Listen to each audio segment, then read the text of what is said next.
Have you ever heard of the Nobel Peace Prize? Of course, you have. It's the world's most prestigious award for those who work for peace. But what if I told you the man who created it was once known as the Merchant of Death? This is the incredible and almost unbelievable story of Alfred Nobel. Our story begins in Stockholm, Sweden, in 1833.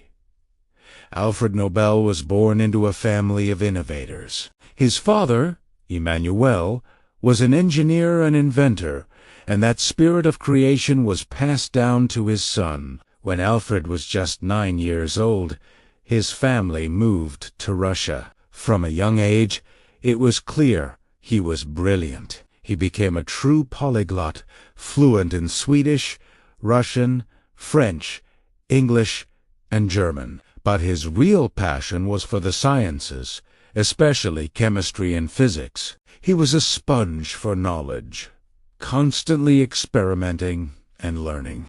Now, in the mid-19th century, there was a chemical substance that fascinated and terrified scientists: nitroglycerin. It was discovered by an Italian chemist and was incredibly powerful, far more so than the black powder used at the time. The problem: it was ridiculously unstable. The slightest jolt, a minor change in temperature, could set it off, with catastrophic results. It was so dangerous that it was almost useless. People who tried to transport or use it were playing a deadly game of Russian roulette. Many lives were lost in horrific accidents, including Alfred's own younger brother, Emil, who died in an explosion at the family factory. This personal tragedy didn't deter Alfred. It motivated him. He became obsessed with taming this volatile beast. He knew that if he could make nitroglycerin safe, he could change the world. He spent years experimenting, risking his own life countless times. He tried mixing it with all sorts of things, searching for a way to stabilize it without reducing its power. Finally, in 1867, he had his breakthrough moment. He discovered that when he mixed the oily nitroglycerin with a fine, porous silica-rich earth called kisogur, it turned into a malleable, clay-like paste. It was stable. You could drop it, shake it, even light it with a match, and it wouldn't explode. It only detonated with a blasting cap, which he also invented. He had tamed the beast. He needed a name for this revolutionary invention. He chose the Greek word dynamis, meaning power, and called his creation dynamite. The impact was immediate and monumental. Dynamite completely revolutionized industries like mining, quarrying, and construction. Suddenly, building tunnels through mountains, clearing canals, and laying railway lines became exponentially faster and safer. Projects that would have taken decades were now completed in a fraction of the time. It literally reshaped the face of the earth and was a key driver of the Industrial Revolution. Alfred Nobel became fabulously wealthy, setting up factories and businesses in over 20 countries.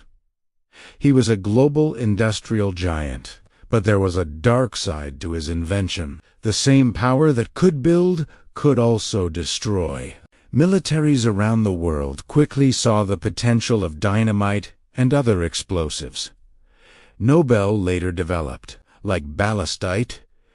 His inventions were used in warfare, making conflicts more destructive than ever before. Nobel, the inventor, the industrialist, was also becoming a key supplier to the world's armies. This brings us to the turning point of his life, a moment so bizarre it sounds like something from a movie. In 1888, Alfred's brother, Ludwig, passed away in France. A French newspaper made a monumental error. They thought it was Alfred who had died. So they published his obituary. Imagine waking up and reading your own death notice.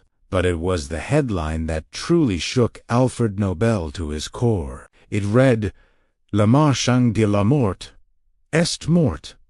The merchant of death is dead. The article went on to describe him as a man who got rich by finding new ways to mutilate and kill people. Reading those words was like a punch to the gut. He saw, in black and white, how the world would remember him, not as an innovator who helped build the modern world, but as a profiteer of destruction. This was not the legacy he wanted. It broke his heart and sent him into a deep period of reflection. He became consumed with one question.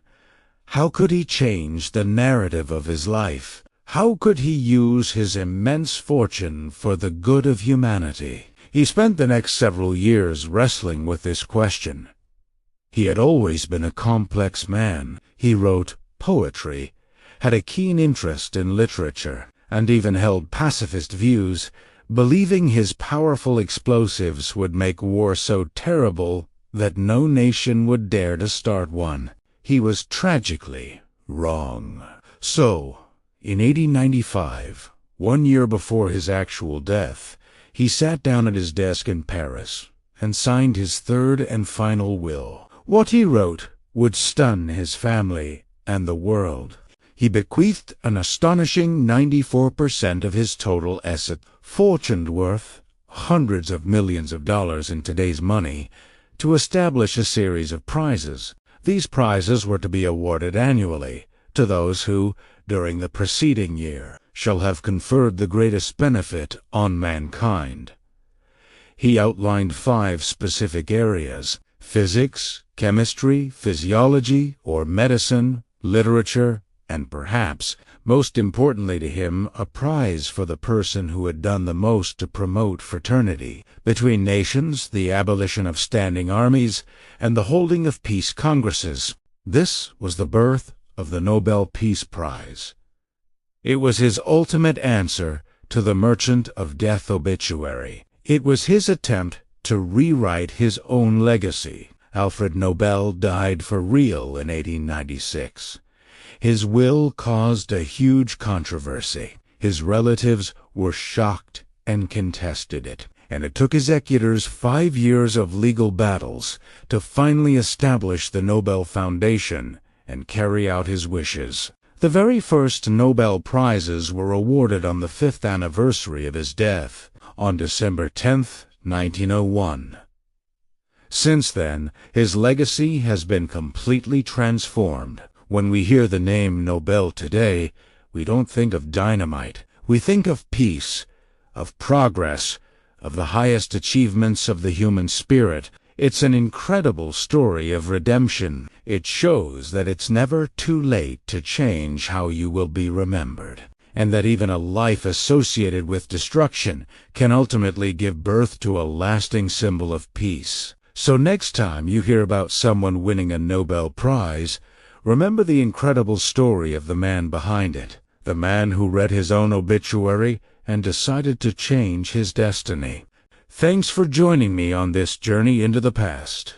If you loved this story, show your support by liking and subscribing. Ring that notification bell, and I'll see you in our next historical adventure. See you next time.